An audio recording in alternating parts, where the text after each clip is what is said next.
parce qu'il a fixé un jour où il jugera le monde, selon la justice par l'homme qu'il a désigné, ce dont il a donné à tous une preuve certaine en le ressuscitant des morts. Acte 17, 31.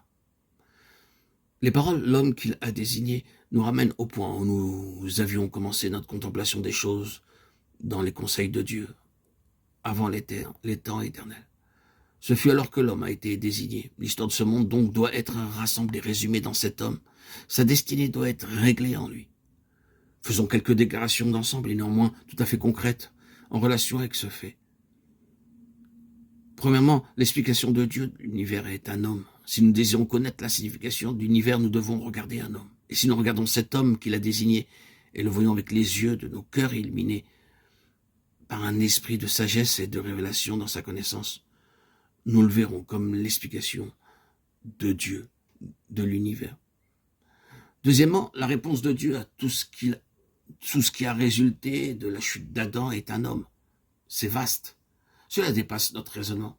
Mais peu importe à quel point vous abordez le résultat de la chute d'Adam, ou quelle phase du résultat vous abordez, vous constaterez que Dieu répond dans un homme, en cet homme.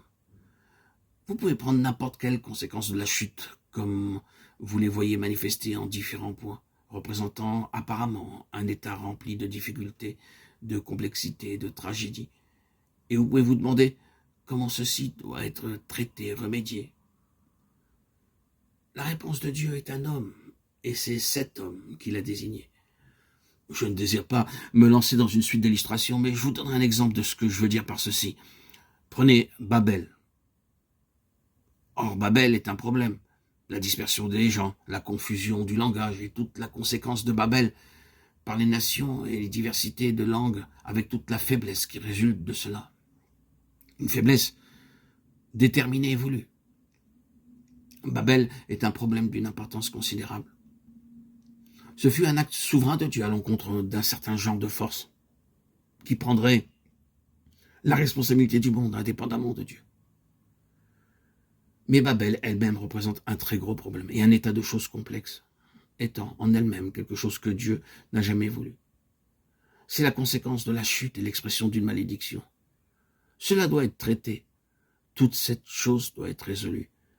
Cela ne peut subsister si Dieu doit avoir des choses comme il les a voulues. Quelle est la réponse à Babel? C'est un homme. C'est cet homme. Toute cette situation, cette confusion, cette tragédie, ce mal seront en fin de compte résolus dans un homme.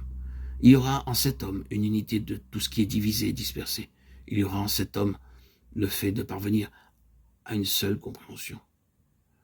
Nous avons maintenant en Christ les arts de tout ceci. Il y a une telle mésintelligence spirituelle et peu importe que l'on puisse oui ou non se comprendre l'un l'autre dans notre langage humain. Nous pouvons tous comprendre la même chose par le Saint-Esprit et parler en langage intérieur. Il y a une unité de compréhension et la pleine assurance d'une compréhension en Christ. J'ai cité simplement cela en exemple et je ne m'attarderai pas à le développer.